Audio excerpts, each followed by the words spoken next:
Class 8 History, Chapter 3rd, next video the services. Bharat में civil services की स्थापना Lord Cornwallis ने 1793 ईस्वी में की थी।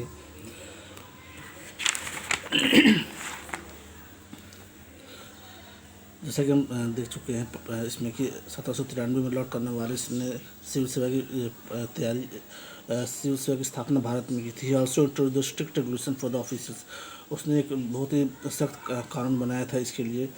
इस रेगुलेशन और कॉल्ड द कॉर्नवालिस कोड। इस रेगुलेशन को कॉर्नवालिस कोड भी कहा जाता था। इसमें जो लोग थे उनको सिविल सेवा की परीक्षा पास करके ऊंचे ऊंचे पद पर भेजा जाता था। ये परीक्षाएं रिटन एग्ज़ाम की होती थी उस समय भी। Cornwallis had very low opinion about the Indian. मगर कॉर्नवालिस से इंडियन के अगेंस्ट जो ओपिनियन था बहुत ही ख़राब था। उनके नज़र में इंडियन थे वो सिविल सेवा की परीक्षा के लायक नहीं होते थे, क्योंकि उनको लगता था कि ये करप्ट होते हैं। Hence the Indian were not allowed to compete the higher post in the civil service. उसके बाद ऐसा भी हुआ कि अगर कोई इंडियन सिविल सर्विसेज परीक्षा पास भी कर जाता था तो उसे हायर पोस्ट पर नहीं भेजा जा सकता था। ज़्यादातर लोगों को इसमें पास किए लोगों को सैलरी दी जाती थी। Administration divide into district which were basic units of the administration. जैसा कि आज भी हम देखते हैं कि बहुत से बड़े शहरों को डिस्ट्रिक्ट में बांट दिया जाता है, डिस्ट्रिक्ट को गाँव में बांटा जाता है। उस तरह से उस समय भी सारी चीज़ों को उस तरह से बांटा गया था। The collector supervised revenue collection and control the overall administration of the district. एक जो सुपरवाइजर होता था उस डिस्ट्रिक्ट के पूरे रेवेन्यू को कलेक्ट करता था। द मजिस्ट्रेट जज हुआ वो लॉ एंड ऑर्डर को मेंटेन करता था। जो द जज was the in charge of justice. जो जज होते थे वो कोर्ट कचहरी से रिलेटेड न्याय से रिलेटेड काम को देखते थे। The army had raised the large and powerful army. The army served three purposes: conquer new territories, protect British। जो ब्रिटिश आर्मी वहाँ पर थी या जो लोगों को उसमें शामिल किया गया था उनका दो ही मोटो था।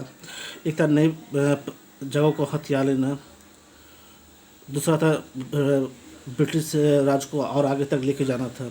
इसके लिए ये भी था कि the recruitment Indian sepoys took place for the first time during the Carnatic war. इसमें ब्रिटिश आर्मी सबसे पहले कर्नाटक युद्ध के दौरान भारतीयों को सेना में शामिल किया गया, मगर उन्हें वो सम्मान नहीं मिलता था जो ब्रिटिश सैनिकों को मिलता था। However the Indian soldier could not be beyond the level of the soldier, but the Indian soldier were loyal to the British until 1857। मगर इंडियन सैनिक थे जो ब्रिटिश के लिए भी वफादार ही थे। The police credit organising permanent police force India goes to Lord Cornwallis. Bharat में पुलिस सिस्टम को चालू करने का स्थापना करने का श्रेय लॉर्ड कॉर्नवालिस को ही जाता है। जैसा कि हम आज भी देखते हैं कि ऑर्गेनाइज इनटू द थानास। एक थाना इज हेडेड बाय दरोगा। एक थाना का इंचार्ज एक दरोगा होता है। टाउन एंड विलेज हैड कोतवाल। गाँव में कोतवाल एंड चौकीदार respectively. Later the post of the district superintendent of police was. बाद में सुपरिटेंडेंट ऑफ पुलिस का पद भी लाया गया। Who looked after the entire district. जो पूरे डिस्ट्रिक्ट पर अपना कंट्रोल रखता था। इसके साथ साथ नेक्स्ट जो हमारा है जुडिशरी यानी न्यायपालिका।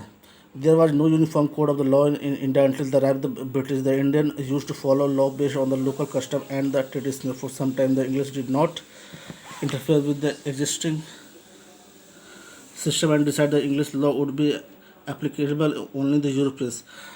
उस समय तक कुछ था कि ब्रिटिश लॉ जो था वो हमारे यहाँ पर चलता था। जो यूरोप में जिस तरह का कानून था वो कानून को भी यहाँ पर लाने की चलाया गया था। How soon they were completely the introduce uniform code law as the existent two law created confusion. Cornwallis code was introduce which cover civil criminal commercial land revenue and police system. मगर बाद में Cornwallis ने एक नया system लाया जिसको civil criminal commercial land revenue and police system के रूप में जाना जाता है। It follow that the justice should be based on the law and regulation. जिसके तहत हर पनिशमेंट के लिए एक सज़ा होगी और जिसके लिए एक रूल एंड रेगुलेशन भी बनाया गया था। The British also introduce the code of rule of law. जैसा कि मैंने बताया उन्होंने हर सज़ा के लिए रूल ऑफ कोड भी बनाया था। It was the same for all the irrespective of all religion, social position or the economic status. ऐसा नहीं था कि जो कानून बनाया गया था वो किसी धर्म के लिए अलग था, सब धर्म के लिए एक जैसे कानून को बनाया गया था। However the European were given trial the British judge in special court. सिर्फ यूरोपियन के लिए ही स्पेशल कोर्ट होते थे जहाँ पर उनकी बात को सुना जाता था. Warren Hasting had already set up the Supreme Court in Calcutta under the regulatory act. Warren Hasting ने रेगुलेटरी एक्ट के समय ही कलकत्ता में सुप्रीम कोर्ट की स्थापना कर दी थी. यहाँ पर चैप्टर क्लोज होता है. That's it.